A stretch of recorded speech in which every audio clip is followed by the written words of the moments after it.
First, it does not need to be a mutual decision. It only takes one spouse to want to initiate the divorce process.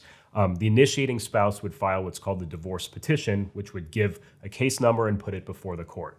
And in that petition, they would want to illustrate if they're seeking spousal support, if they want spousal support terminated, if they want the other side to contribute to their attorney fees, if they want joint or sole physical and legal custody if they have children. And it won't create a substantive hearing, but it will get a case number and then put the proceeding within the court system.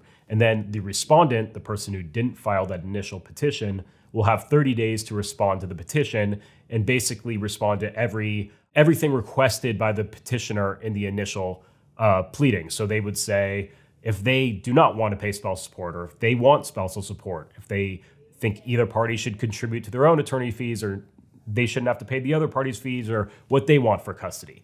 When the court has all of that information, there are certain procedures that go into place. The parties will need to exchange disclosures on the financial side of the case, which is basically two forms that set forth all of their income, all of their expenses, all of their assets, and all of those debts. And those forms will help the parties have a full and comprehensive understanding of what exists. And then there are various legal and factual arguments that can be made if a certain item of property should be divided in half, if it should belong just to one spouse, if one spouse should get a certain amount of spousal support or child support if there are children involved.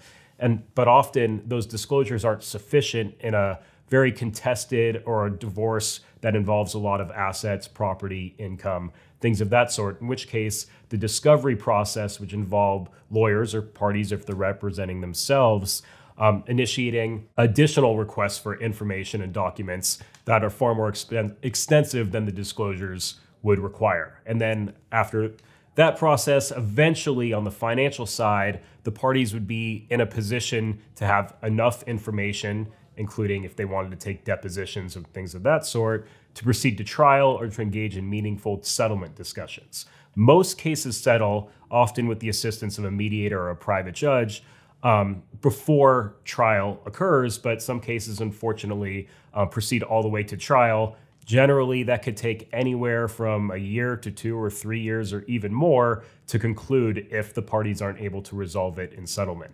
On the custody side of things, it's not as formal a procedure with disclosures of things of that nature, but if the parties can't work out a way to divide custody of their children amongst themselves or with the assistance of lawyers or mediators, one party during the case could file a request for order of the court seeking a certain custody plan. The other party can respond to that. A judge would decide that preliminarily, not a final custody order, but just how it should be navigated during the case.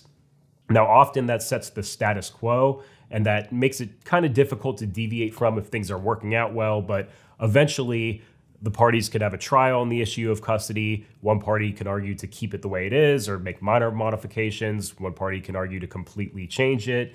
And eventually that matter of custody would be resolved at a final trial, or same process with settlement if the parties can work it out beforehand.